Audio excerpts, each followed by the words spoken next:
எனக்கு அப்போது 18 வயசு. படிப்பு சரியாக வரல. அதனால் உயர்கல்வி படிப்பை பாதியிலேயே நிறுத்திட்டேன். அதுக்கப்புறம் மொதல் ஒரு ஹோட்டலில் வேலைக்கு சேர்ந்தேன். அங்கே பாத்திரம் கழுவுற வேலை தான் கிடச்சிச்சு. பாத்திரம் கழுவுனேன். அடுத்து ஒரு கார் கழுவுற கம்பெனிக்கு போனேன். அங்கேயும் ஒரு கூலி தொழிலாளியாக கார்களை கழுவுற வேலையை செஞ்சுக்கிட்டு இருந்தேன். அப்புறம் நிறைய சின்ன சின்ன வேலைகள். மரம் இருக்கிற மர ஆலையில் சேர்ந்தேன். பெரிய பெரிய மரங்களை ரம்பங்களை கொண்டு அறுக்கிற வேலையில் இருந்தேன். அந்த வேலை முடிஞ்சப்போ அடுத்து ஒரு விவசாய வேலைக்கு போனேன். விவசாய வேலையில் பார்த்திங்கன்னா விவசாயிகளை வேலை செஞ்சுட்டு வைக்கோல் கிடங்குகளில் படுத்து கிடந்தேன். அந்த விவசாயி வீட்டிலே என்ன சாப்பாடு இருக்கோ அதை சாப்பிட்டுட்டு வேலை செஞ்சேன். என் வாழ்க்கை முழுக்க வேலை செய்கிறதுலேயே ஓடிக்கிட்டு இருந்துச்சு. கடலில் ஒரு கப்பலில் பணியாளனாக வேலை பார்த்தேன். துப்புரவு பணியாளனாக வேலை பார்த்துருக்குறேன்.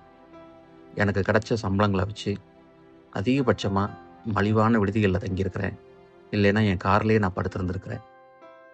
என் வாழ்க்கை இப்படியே போயிருமோ அப்படிங்கிற அச்சத்தோடையே என் வாழ்வு நகர்ந்துக்கிட்டு இருந்தது.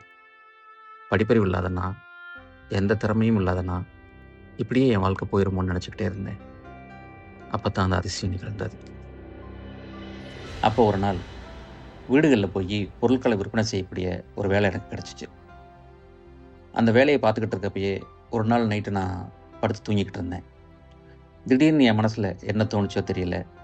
எழுந்திரிச்சு ஒரு பேப்பர் எடுத்து நான் அதுவரை சம்பாதிக்காத ஒரு பெரிய தொகையை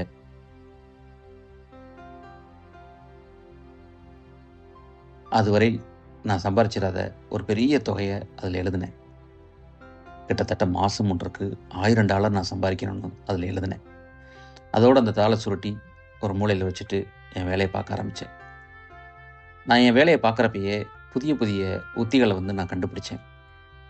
அந்த உத்திகளின் வாயிலாக எனக்கு 3 மடங்குக்கு மேலே என்னுடைய வருவாய் கிடைக்க ஆரம்பிச்சிச்சு.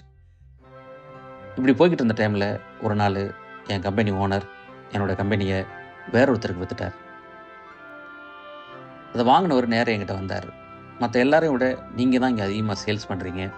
அதனால் உங்களுக்குன்னு ஒரு சேல்ஸ் டீமை நீங்கள் வச்சுக்கோங்க. இந்த சேல்ஸ் டீமுக்கு நீங்கள் தான் ஹெட்டுன்னு சொன்னார். அப்போது அவர் எனக்கு சொன்ன தொகை எவ்வளோ தெரியுமா? $1000. ரொம்ப பிரமிப்பாக இருந்துச்சு. ஒரு சாதாரண வேலையால் சேர்ந்த நான் ஒரு டீம் ஹெட்டாக மாறினேன். எனக்கு கீழே 90 பேரை பயிற்றுவிச்சேன்.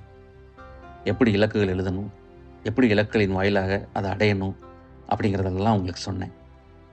அவங்கள இன்றைக்கி பல பேர் லட்சாதிபதி, கோடீஸ்வரர்களாக இருக்கிறாங்க. அதுக்கப்புறம் நிறைய சம்பாரித்தேன், நிறைய செலவு பண்ணேன். சில சமயங்களில் முட்டாள்தனமாக என்னுடைய மொத்த பணத்தையும் இழந்துட்டு மறுபடியும் ஜீரோவில் நிற்பேன். அப்போ புதுசாக ஒரு இலக்குகளை எழுதி கொண்டு அதன்படி செயல்பட ஆரம்பிப்பேன். அப்போ தான் எனக்கு ஒன்று புரிய ஆரம்பிச்சிச்சு. இந்த இலக்குகளை எப்படி நம்ம எழுதணும், எப்படி அதை முறையாக நம்ம செயல்படுத்தணும், எப்படி ஒரு இலக்குகளை ஆரம்பிக்கிறது, எப்படி அதை கண்டினியூ பண்ணுறது, எப்படி அதை முடிக்கிறது அப்படின்னு எனக்கு தெரிய வர ஆரம்பிச்சிச்சு. ஒரு ஜனவரி மாதத்தில் என்னுடைய கடன் அப்படிங்கிறது $35,000. ஒரு வாடகை வீட்டில் நான் வாழ்ந்துக்கிட்டு இருந்தேன். டியூ கட்ட முடியாத ஒரு பழைய காரில் நான் போய்கிட்டு இருந்தேன். ஆனால் என்னுடைய இலக்குகள் மூலமாக அந்த வருடத்தின் டிசம்பர் மாதத்தில் நான் என்னுடைய கடனை பூரா அடைச்சி $50,000 பேங்க்கில் வச்சுருந்தேன். ஒரு பொது மெர்சிடஸ் காருக்கு சொந்தக்காரனாக இருந்தேன். ஒரு பெரிய வீடு வாங்கியிருந்தேன். இதையெல்லாம் அடைய முடிஞ்சது அந்த இலக்குகள்னால தான். அப்போ தான் நான் அந்த இலக்குகளை பற்றி இன்னும் தீவிரமாக யோசிக்க ஆரம்பித்தேன். அதை பற்றின புத்தகங்களை தேடி தேடி படித்தேன். ஆயிரக்கணக்கான மணி நேரங்களை அதில் இன்வெஸ்ட் பண்ணேன். அப்படி இன்வெஸ்ட் பண்ணதன் வாயிலாக ஒரு ஒழுங்கான பாடத்திட்டமாக அதையெல்லாம் வடிவமைத்தேன். அந்த வடிவமைச்சதை ஒளிநாடாக்கள்லையும் மற்ற பயிலரங்குகள்லையும் கற்பிக்க ஆரம்பித்தேன். இதன் மூலமாக எனக்கு ஒரு உண்மை புரிஞ்சிச்சு. இந்த இலக்குகளை அடைகிறதுக்கு சாதியோ, மதமோ, படிப்போ, தகுதியோ, அறிவோ, பின்புலமோ எதுவுமே தேவையில்லை. இது எல்லா மனிதர்களுக்கும் வேலை செய்யுது அப்படிங்கிற அந்த பெரிய உண்மையை கண்டுபிடிச்சேன்னா இதையெல்லாம் மற்றவர்களுக்கும் சொல்லி அவர்கள் வாழ்க்கையில் பெரிய முன்னேற்றத்தை அடையணுங்கிற ஒரே நோக்கத்தோடு தான் இந்த புத்தகத்தை எழுத ஆரம்பித்தோம். அன்பு நண்பர்களே, நான் யாருன்னு உங்களால் கண்டுபிடிக்க முடிஞ்சா, நான் தான் பிரையன் ட்ரேசி, எழுத்தாளர். இது வரைக்கும் 55க்கும் மேற்பட்ட புத்தகங்கள் எழுதியிருக்கிறேன். அவை பல்வேறு நாடுகளில் பல்வேறு மொழிகளில் மொழிபெயர்க்கப்பட்டிருக்கு. 50க்கும் மேற்பட்ட நாடுகளுக்கு பயணம் செஞ்சுருக்கிறேன். 5000த்துக்கும் மேற்பட்ட கூட்டங்களில் உரையாடி இருக்கிறேன். 1000 பெருநிறுவனங்களுக்கு ஆலோசகராக இருந்திருக்கிறேன். அப்படிப்பட்ட நான் ஒரு 2 நிமிஷம் உங்களுக்கு ஒரு மந்திரத்தை சொல்ல போகிறேன். அந்த மந்திரத்தை நீங்கள் கேட்டிங்கன்னா உங்கள் வாழ்க்கையில் எல்லாமே நடக்கும். அது என்ன மந்திரம்னா, உங்கள் இலக்குகளை ஒரு தாளில் எழுதி வைத்துக் கொள்ளுங்கள். தினமும் அதை எடுத்து படியுங்கள். ஒவ்வொரு நாளும் அந்த இலக்குகளை அடைவதற்கு ஏதாவது ஒரு சிறிய முயற்சியை மேற்கொள்ளுங்கள். இந்த 3 தான் அந்த மந்திர வார்த்தை.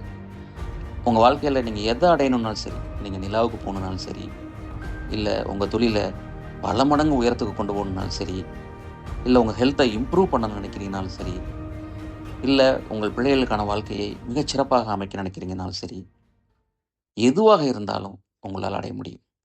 ஏன் இமயமலையில் ஏறலாம், ஆல்ப்ஸ் மலையில் ஏறலாம். என்ன வேணும் உங்களுக்கு? எல்லோரும் நம்ம கடவுள்கிட்ட கேட்போம், என்ன வேணும் என்ன வேணும்னு சொல்லிட்டு.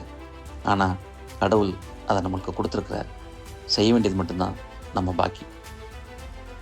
எனவே உங்களை நான் இலக்குகள், தி கோல்ஸ் என்ற புத்தகத்தின் வாயிலாக இதைத்தான் உங்களுக்கு நான் சொல்லிக் கொடுக்க போகிறேன். தினந்தோறும் நீங்கள் என்னை பின்தொடருங்க. உங்களுக்கான அந்த மந்திரம் இன்னையிலிருந்து வேலை செய்ய போகுது நண்பர்களே.